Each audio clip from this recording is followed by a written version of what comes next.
Recently, I was coerced, or I guess I let myself be coerced, into playing Guild Wars 2.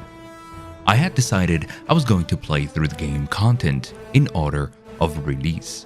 I figured, what better way to enjoy a well-established MMO than playing it from start to finish with my Twitch viewers.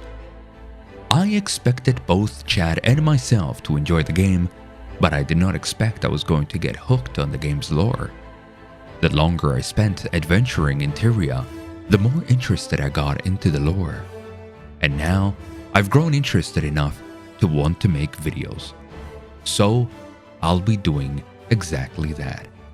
As I play through the game on my stream, whenever I bump into something peculiarly interesting, I'll make a video on it. You guys probably shouldn't expect any general story video though. There are plenty enough of those already, but it is worth going over the basics real quick. Let's start with the calendars. Guild Wars 2 has two calendars, the Canthan and the Movelian calendar.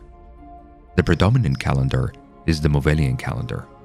Much like the Gregorian calendar we use in real life, the Movelian is divided into a before Exodus and an after Exodus. The defining event of Year Zero, referred to as the Exodus, is when the gods of Tyria left forever. A Movelian year consists of 4 seasons, which corresponds to our own, and are each aligned to our core element: air, fire, water, and earth. Initially, there were 360 days, but scholars have added 5 extra days. The Canthan calendar could be either 360 or 365 days, since we don't know if it too has been updated to match the Movelian. It has 12 months instead of 4 seasons, and it is largely used in the eponymous continent, which is mostly inhabited by humans.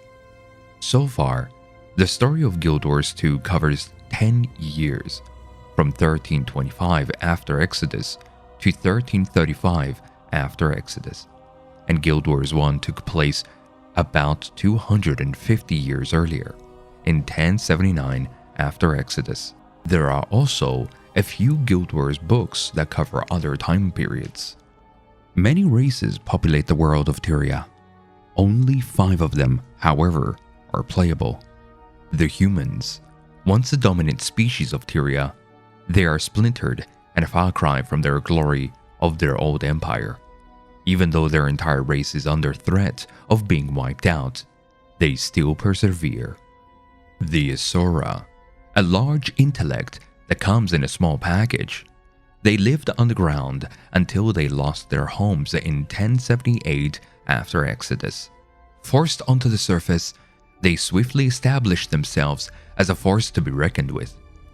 The Char, large felines. They train their youngs as warriors from birth. Their government is that of a military state, and they have denounced all gods. Such a culture, as you can imagine, promotes quite a cynical outlook on life. The Norn, a race of 9-foot-tall giants from the north. They live highly individualistic lives and take immense pride in personal achievements. They are adept at hunting, tracking, stealth, and, unsurprisingly, killing. The Silvari, an extremely young race of humanoid plants. They only appeared in 1302 after Exodus and have a childlike wonder and curiosity about them. They sprout from the Pale Tree, which was planted in 1072 after Exodus in an act of peaceful defiance by a human named Ronan and a centaur named Ventari. Outside of the playable races, there are a great many other races with varying degrees of intelligence and sentience. Some noteworthy ones, mostly because they have managed to make an impact in the history of Tyria, are the mighty warlike centaurs, the mysterious aquatic largos, the alchemically inclined Hylek, and the newly blind mole-like Dredge. Hopefully, this is a good base-off of which we can dive deeper into the lore and enjoy the juiciest bits we uncover in our journey through Tyria. The class I've picked is the Revenant. I found the class mechanic highly intriguing. The Revenant channels long-dead legendary heroes or villains of the past to gain their abilities in the form of stances.